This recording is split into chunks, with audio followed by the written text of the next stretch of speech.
যে বিষয়টা নিয়ে কিন্তু সংঘর্ষ চলছিল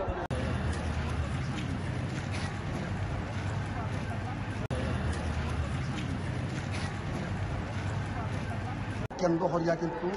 এই বর্তমান পরিস্থিতি প্রিয় দর্শকবৃন্দ নজরুল ইসলাম চৌধুরী ভাই সহোদর আমরা লগে আসছেন আসলে বর্তমান পরিস্থিতি অনেকটা বেগতিক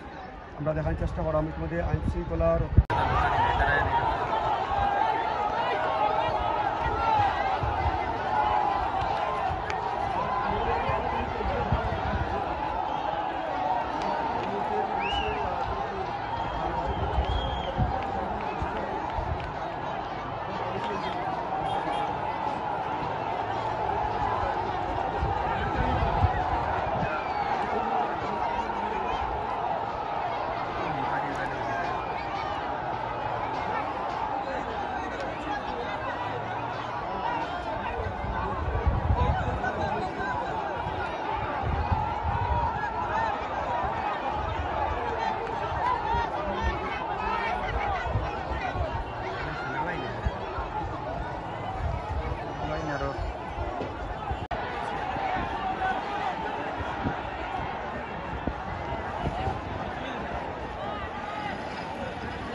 আবারও সেই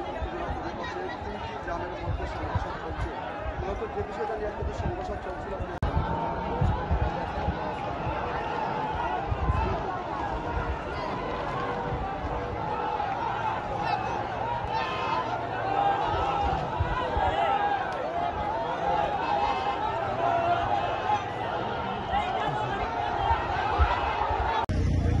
মাথা সুদের এত তেজ কেন মরছিস তুই না একজন নেতা মরছে